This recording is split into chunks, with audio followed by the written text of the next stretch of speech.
மாணவ கண்மணிகள் அனைவருக்கும் என் இனிய காலை வணக்கங்கள். மாணவ கண்மணிகள் அனைவரும் நலமாக உள்ளீர்களா? மாணவ கண்மணிகள் தங்களுடைய வழிபாட்டினை கூறிவிட்டீர்களா? நன்றி. நான் ஒரு நல்ல ஆசிரியர். நான் உங்களுக்கு தாயாகவும் தந்தையாகவும் இருந்து முறையான கல்வியை அன்புடன் போதிப்பேன். நான் ஒரு நல்ல ஆசிரியர். நான் உங்களுக்கு தாயாகவும் தந்தையாகவும் இருந்து முறையான கல்வியை அன்புடன் போதிப்பேன். நான் ஒரு நல்ல ஆசிரியர். நான் உங்களுக்கு தாயாகவும் தந்தையாகவும் இருந்து முறையான கல்வியை அன்புடன் போதிப்பேன். அனைவருக்கும் என் இனிய காலை வணக்கங்கள். மாணவ கண்மணிகளே, நாம் நேற்று பார்த்த பாடப்பகுதி பகுபத உறுப்புகள் என்பதில் முதல் பகுதியை பற்றி பார்த்தோம். தமிழ் மொழியில் சொல்லுக்கு விளங்கும் பெயர்களில் ஒன்று பதம் என்பது. இலக்கண வகையில் அமைந்த சொற்கள் நான்கனுள் பெயர் சொல்லும் வினை சொல்லும் பிரித்து பொருள் தரும் நிலையில் இருந்ததனால் அவற்றை பகுபதங்கள் என்று சொல்கின்றோம். சொற்களை பொருள் நோக்கிலும் பிரித்து எழுதுவார்கள்.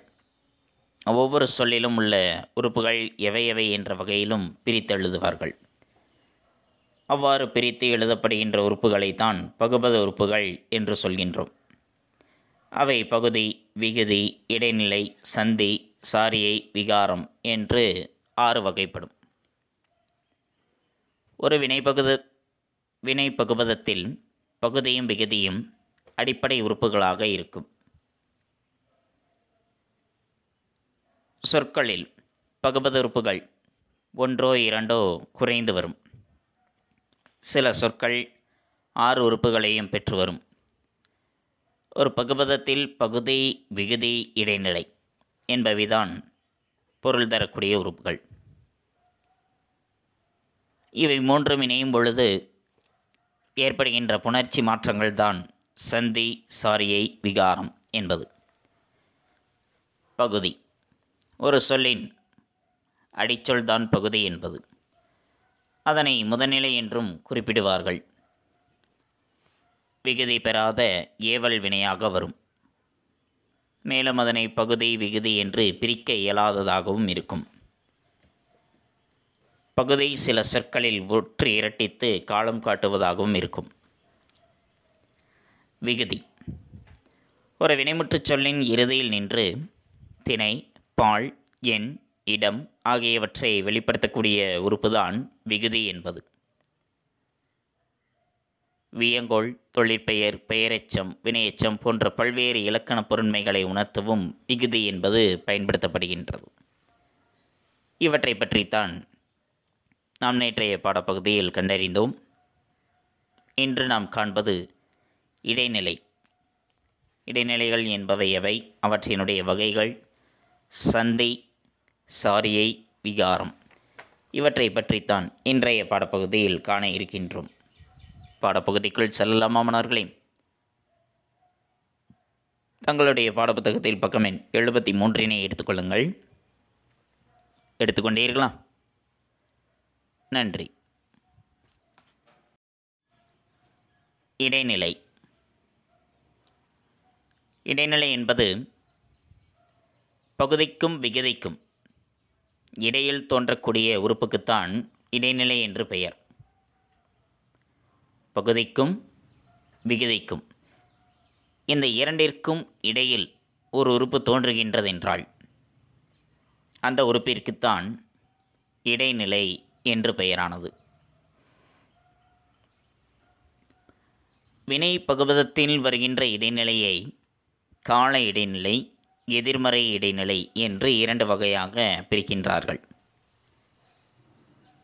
இடைநிலை என்பது எவற்றிற்கிடையில் வரும்? பகுதிக்கும் விகுதிக்கும் இடையில் தோன்றக்கூடியது இடைநிலை என்பது. பெயர் பகுபதம், வினைப்பகுபதம் என்று 2 இருக்கின்றது. வினைப்பகுபதத்தில் இடைநிலை வருகின்றது என்றால் அந்த இடைநிலையானது 2 வகையாக இருக்கின்றது. ஒன்று கால இடைநிலை, இரண்டாவது எதிர்மறை இடைநிலை என்று 2 வகையாக இருக்கின்றது. அதுவே பெயர் பகுபதத்தில் வருகின்றதென்றால் அதனை பெயர் இடைநிலை என்று சொல்கின்றார்கள். அந்த இடைநிலையினுடைய வகைகளை காண்போமா? முதலில் காண்பது கால இடைநிலை. கால இடைநிலை. கால இடைநிலை என்பதை ஒரு வினைப்பகுபதத்தில்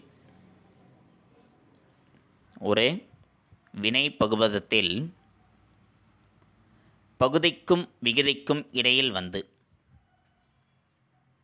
ஒரு வினைப்பகுபதத்தில் பகுதிக்கும் விகுதிக்கும் இடையில் வந்து காலத்தை காட்டக்கூடிய உறுப்பு கால இடைநிலை அல்லது காலம் காட்டும் இடைநிலை என்று அழைக்கப்படுகின்றது. ஒரு வினைப்பகுபதமாக இருக்கின்றதென்றால் அந்த வினைப்பகுபதத்தில் பகுதிக்கும் விகுதிக்கும் இடையில் வந்து காலத்தை காட்டக்கூடிய உறுப்பு கால இடைநிலை. செய்தான், செய் குட்டல் இத்து குட்டல் ஆன், இதில் இத் என்பது கால இடைநிலை. செய்கிறான், செய் குட்டல் கிரு குட்டல் ஆன், இதில் கிரு என்பது இடைநிலை. செய்வான், செய் குட்டல் இவ் குட்டல் ஆன், இதில் இவ் என்பது இடைநிலை. இந்த கால இடைநிலைகளானது இறந்த காலம், நிகழ்காலம், எதிர்காலம் என்பனவற்றை உணர்த்தக்கூடியவையாக இருக்கின்றன. இப்போ இறந்த கால இடைநிலைகள், இறந்த காலத்தை குறிக்கக்கூடிய இடைநிலைகள் எவை என்றால் 4 இருக்கின்றது. இத், இட், இட், இன், இவை 4 வருகின்றது என்றால் அது இறந்த கால இடைநிலை. எவை 4? இத், இட், இட், இன், இவை 4 சொல்லில் அமைந்திருக்கின்றது என்றால் அது இறந்த கால இடைநிலை. அதேபோல நிகழ்கால இடைநிலை கிரு, கின்று, ஆனின்று என்பது. நிகழ்கால இடைநிலை கிரு, கின்று, ஆனின்று என்பது. இது நிகழ்கால இடைநிலைகள். அதுவே எதிர்கால இடைநிலைகள் என்று வருகின்றது என்றால் இப், இவ், இவை 2. எவை? இப், இவ், இந்த 2மே இவை எதிர்கால இடைநிலைகள். இப்போ கால இடைநிலைகள் என்பவை எவை என்பது புரிந்ததா? இறந்த கால இடைநிலைகள் இத், இட், இட், இன். நிகழ்கால இடைநிலைகள் கிரு, கின்று, ஆனின்று. எதிர்கால இடைநிலைகள் இப், இவ். அதனோடு அடுத்து இருக்கக்கூடியது எதிர்மறை இடைநிலை. எதிர்மறை இடைநிலை. எதிர்மறை இடைநிலைகள் என்பவை ஆ, அல், இல் என்பவை. இவை எதிர்மறை இடைநிலைகள். எதிர்மறை இடைநிலைகள் எவை? ஆ, அல், இல் என்பவை. எதிர்மறை இடைநிலை என்பது எதிர்மறை வினைச்சொற்களானது எதிர்மறை பொருளை தருவதாக இருக்கின்றது என்றால் அந்த எதிர்மறை வினைச்சொற்களில் பகுதிக்கும் விகுதிக்கும் இடையில் வந்து ஒரு எதிர்மறையான பொருளை உணர்த்தக்கூடியதாக அந்த இடைநிலையானது அமைந்திருக்கும். அவ்வாறு அமைந்திருக்கக்கூடிய அந்த இடைநிலை தான் எதிர்மறை இடைநிலை என்பது. எதிர்மறை வினைச்சொற்களில் பகுதிக்கும் விகுதிக்கும் இடையில் வந்து எதிர்மறையை உணர்த்தக்கூடிய இடைநிலை எதிர்மறை இடைநிலை என்பது. ஆ என்கின்ற எதிர்மறை இடைநிலைக்கு அதனை அடுத்து உயிர்மை வருகின்றது என்றால் அவை கெடாமல் வரும். உயிரெழுத்து வருகின்றது என்றால் தன்னுடைய பொருளை நிறுவி கெட்டு வரும். இப்போ ஓடாது என்று இருக்கின்றது. ஓடாது என்பது ஓடு குட்டல் ஆ குட்டல் து. அதில் ஆ என்பது எதிர்மறை இடைநிலை. காணலன் கான் குட்டல் அல் குட்டல் அன். இதில் அல் என்பது எதிர்மறை இடைநிலை. பேசான் பேசு குட்டல் ஆ குட்டல் ஆன். இதில் ஆ என்பது எதிர்மறை இடைநிலை. எழுதிலன் எழுது குட்டல் இல் குட்டல் அன். இதில் இல் என்பது எதிர்மறை இடைநிலை.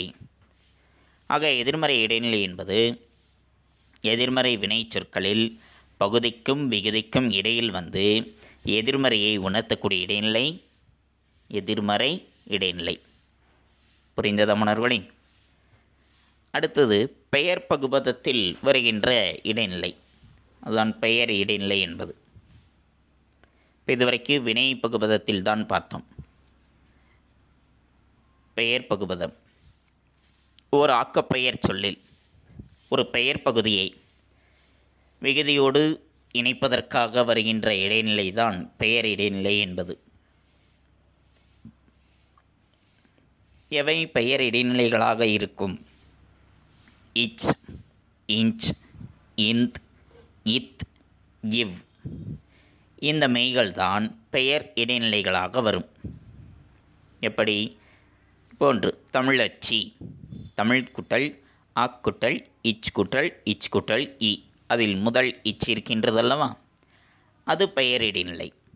இளைஞர், இலை குட்டல் இஞ்ச் குட்டல் அர். அதில் இன்ச் என்பது இடைநிலை. பெயர் இடைநிலை.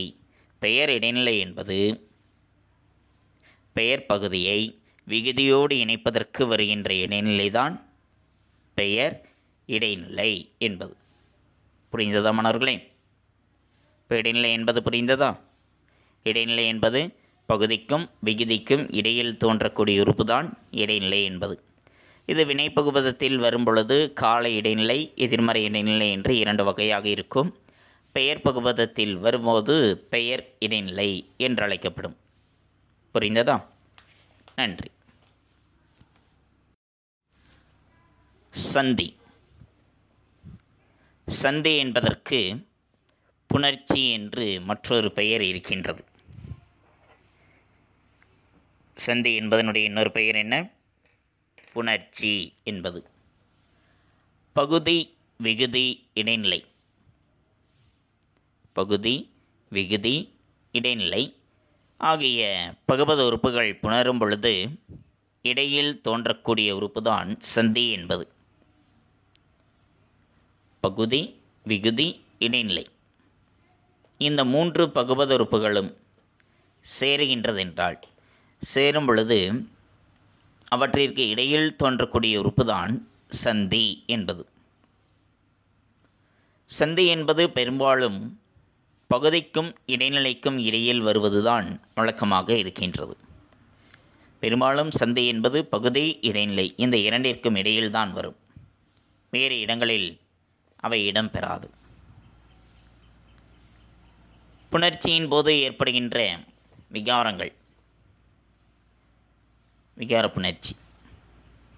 விகார புணர்ச்சி என்பது மூன்று வகைகளாக வரும். தோன்றல், திரிதல், கெடுதல் என்று மூன்று வகைகளாக வரும். அந்த புணர்ச்சியின் போது ஏற்படக்கூடிய விகாரங்களாக இருக்கக்கூடிய தோன்றல், திரிதல், கெடுதலை சந்தி என்றும் சொல்வார்கள். ஓர் எழுத்து தோன்றுகின்றது என்றால் அந்த தோன்றலை சந்தி என்றும், மற்றைய திரிதலையும் கெடுதலையும் விகாரம் என்றும் வழங்குவார்கள். விகார புணர்ச்சி இருக்கின்றதல்லவா, தோன்றல், திரிதல், கெடுதல் என்பது, அதனை சந்தி என்றும் சொல்கின்றார்கள். ஒரு எழுத்து புதிதாக தோன்றுகின்றது என்றால் அது சந்தி. அதே திரிதல், கெடுதல், ஒரு எழுத்து வேறொரு எழுத்தாக திரிந்து வருவது, ஒரு எழுத்து நீங்கி வருவது, இவ்வாறு வருகின்றதென்றால் அது விகாரம் என்பது. புரிந்ததா மாணவர்களே?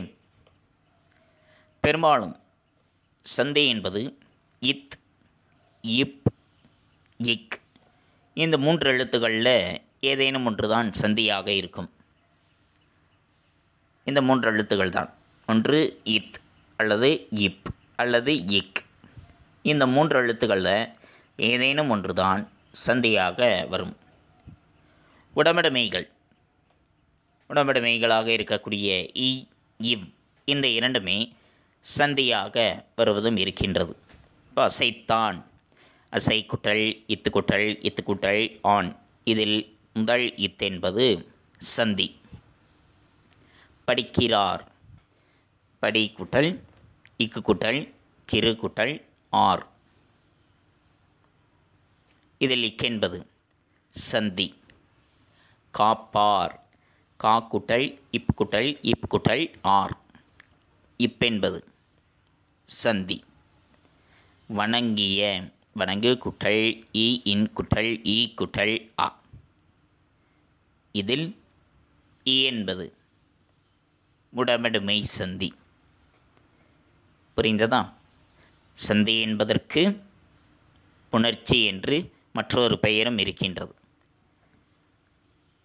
சந்தியானது பகுதி, விகுதி, இடைநிலை இந்த 3 உறுப்புகளும் சேரும் பொழுது இடையில் தோன்றக்கூடிய உறுப்பு தான் சந்தி என்பது.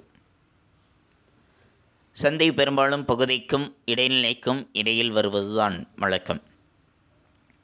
புணர்ச்சியின் போது ஏற்படக்கூடிய விகாரங்கள், தோன்றல், திரிதல், கெடுதலை சந்தி என்றும் சொல்கின்றார்கள்.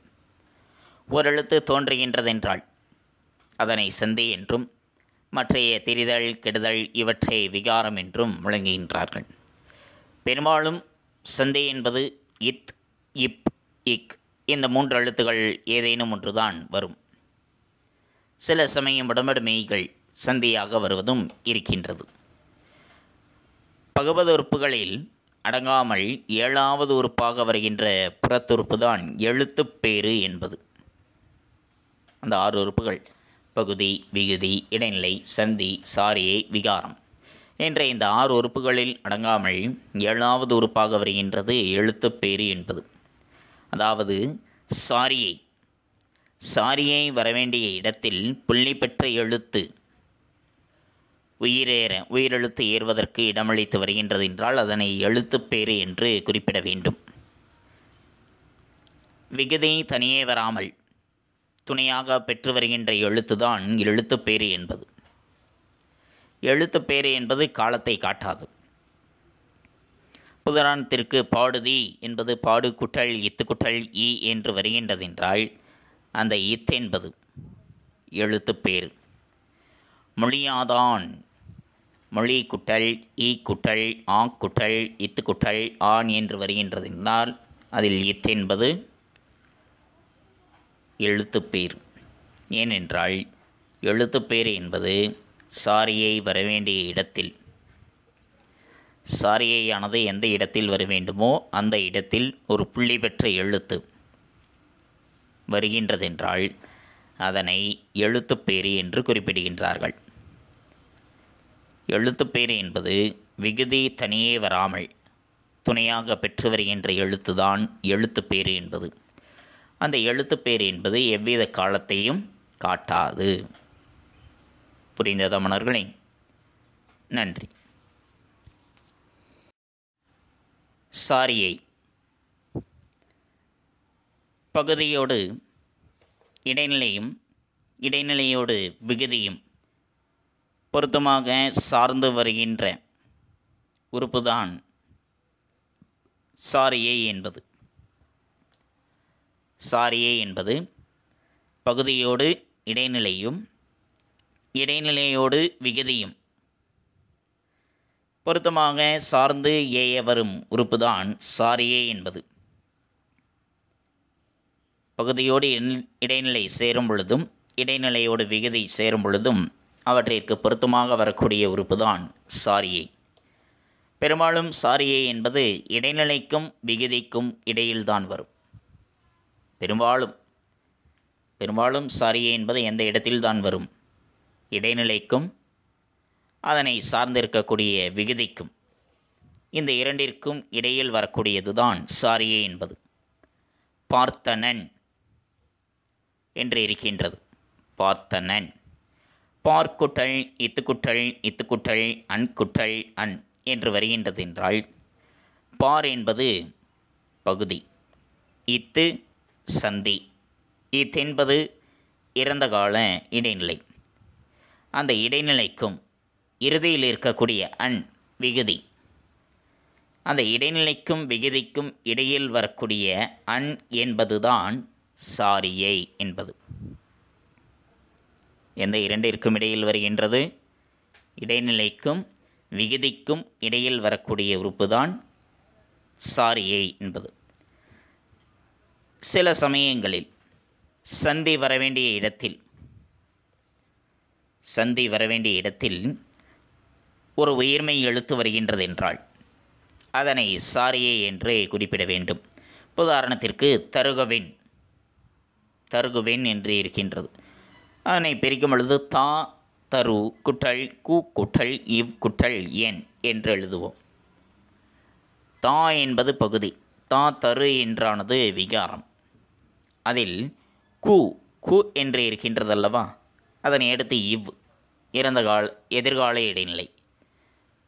அந்த பகுதிக்கும் அந்த இவ் என்ற இடைநிலைக்கும் இந்த இரண்டிற்கும் இடையில் வரக்கூடிய அந்த கு என்பதுதான் சாரியை என்பது. சாரியைக்கு பொருள் என்பது கிடையாது. அதுக்கு எந்த விதமான பொருளும் இல்லை. அது ஒரு எழுத்து, அவ்வளவுதான். அதற்கு பொருள் என்பதே கிடையாது. அன் என்பது விகுதியாக வரும் பொழுது அன் என்பதே சாரியையாக வரும். அதேபோல் ஆண், ஆள், ஆர் ஆகிய விகுதிகள் வரும் பொழுது அன் என்பது சாரியையாக வராது.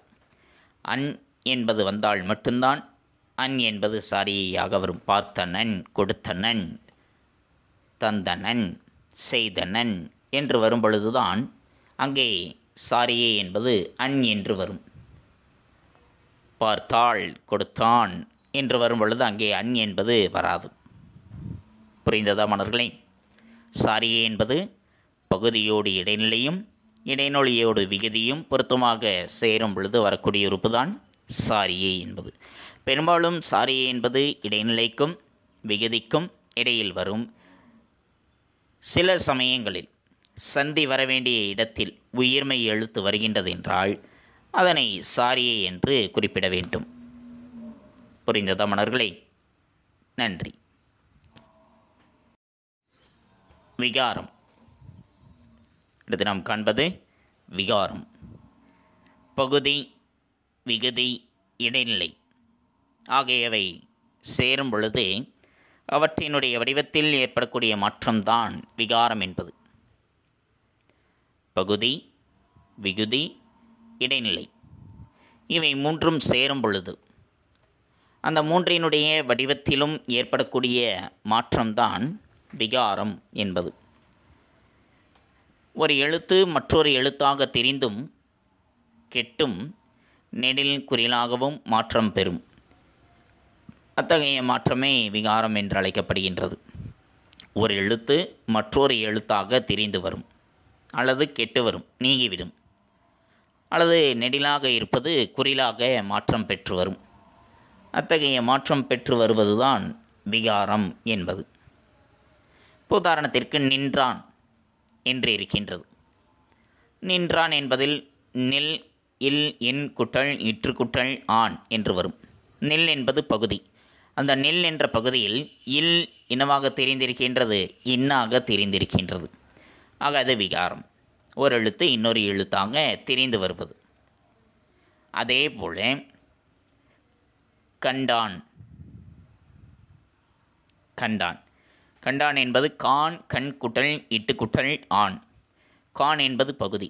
கான் கண் என்று குறுகுகின்றது. அப்போ நெடில் என்பது குறிலாக மாறுகின்றது. அது விகாரம். அதே போல் வணங்கிய. வணங்கு குட்டல் இ, இன் குட்டல் ஈ குட்டல் ஆ. வணங்கு என்பது பகுதி. இன் அது இடைநிலை. அதில் இன் என்பது என்னாக இருக்கின்றது? அந்த நகரம் கெட்டுவிட்டது, நீங்கிவிட்டது. ஆக அது விகாரம் என்பது. புரிந்ததா? ஆக விகாரம் என்பது ஒரு எழுத்து மற்றொரு எழுத்தாக தெரிந்து வரும். அல்லது கெட்டு வரும் அல்லது நெடில் குறிலாக மாற்றம் பெற்று வரும்.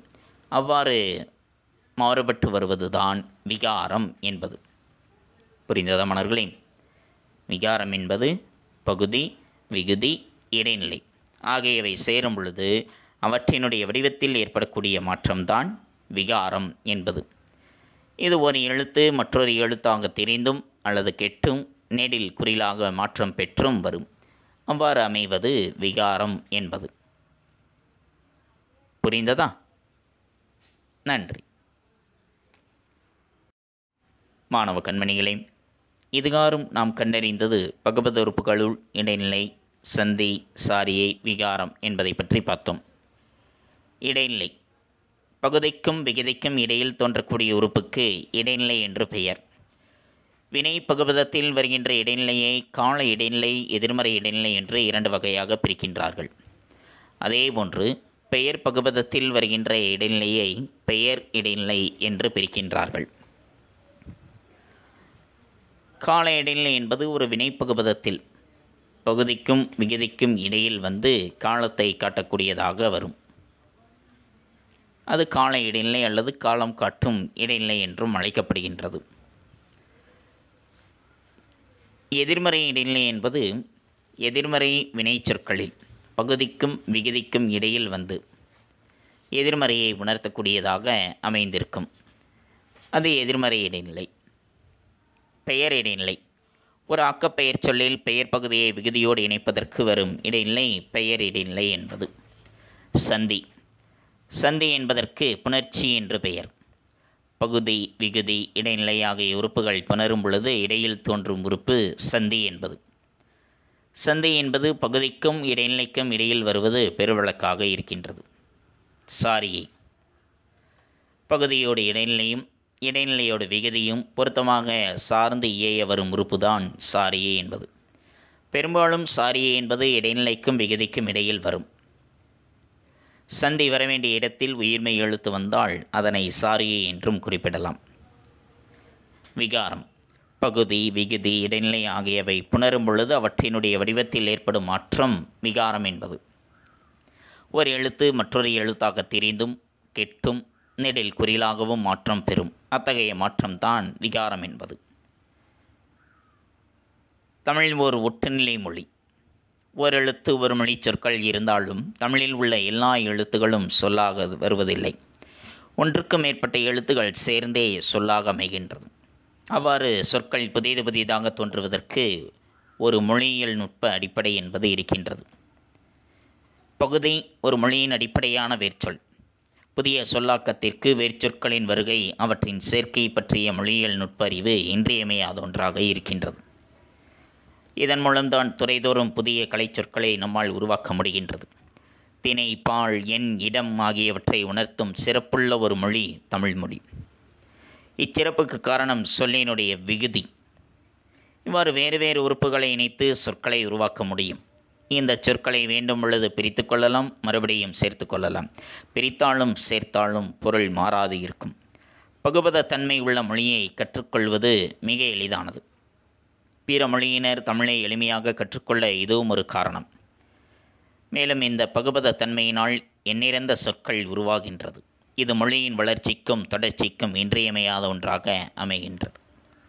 இவற்றை பற்றித்தான் இன்றைய பாடப்பகுதியில் கண்டறிந்தோம். மாணவ கண்மணிகளுக்கு நன்கு புரிந்திருக்கும் என எண்ணுகின்றேன். அடுத்து நாம் காண்பது பாடப்புத்தகம் படித்தல். பாடப்புத்தகம் படித்தல் பக்கம் எண் 74 மற்றும் 75. பக்கம் எண் 74 சந்தி என்பதில் ஆரம்பித்து பக்கம் எண் 75 இது மொழியின் வளர்ச்சிக்கும் தொடர்ச்சிக்கும் இன்றியமையாததாகும் என்பது வரைக்கும் மாணவ கண்மணிகள் பாடப்புத்தகம் படித்தலாக எடுத்துக்கொண்டு எழுந்து நின்று உறக்கப் படியுங்கள். தங்களுடைய படித்தல் பயிற்சியினை சற்று மேம்படுத்திக் கொள்ளுங்கள். அடுத்து நாம் காண்பது வீட்டுப்பாடம். வீட்டுப்பாடம் பக்கம் எண் 76. பக்கம் எண் 76 இலக்கண தேர்ச்சிகள். இலக்கண தேர்ச்சிகள் என்பதில் 3வது வினா 4வது வினா. பகுபதத்தில் சந்தி சாரியை எவ்வெவ்விடங்களில் அமையும், விகுதிகள் எவற்றை உணர்த்தும் என்பது. அதற்குரிய விடையானது தங்களுடைய கோனார் தமிழ் முறையில் பக்கம் எண் 92 இடம்பெற்றுள்ளது. பகுபதத்தில் சந்தி சாரியை எவ்வெவ்விடங்களில் அமையும், விகுதிகள் எவற்றை உணர்த்தும் என்ற 2 வினாக்கள். அந்த வினாவிடைகளை ஒரு முறை எழுதி பலமுறை படித்துக் கொள்ளுங்கள். தெளிவுரை எழுதுங்கள், தெளிவுற படியுங்கள். தங்களுடைய படித்தல் பயிற்சியையும் தங்களுடைய கையெழுத்து பயிற்சியையும் சற்று மேம்படுத்திக் கொள்ளுங்கள். மீண்டும் அடுத்த பாட வேளையில் சந்திப்போம். நன்றி, வணக்கம்.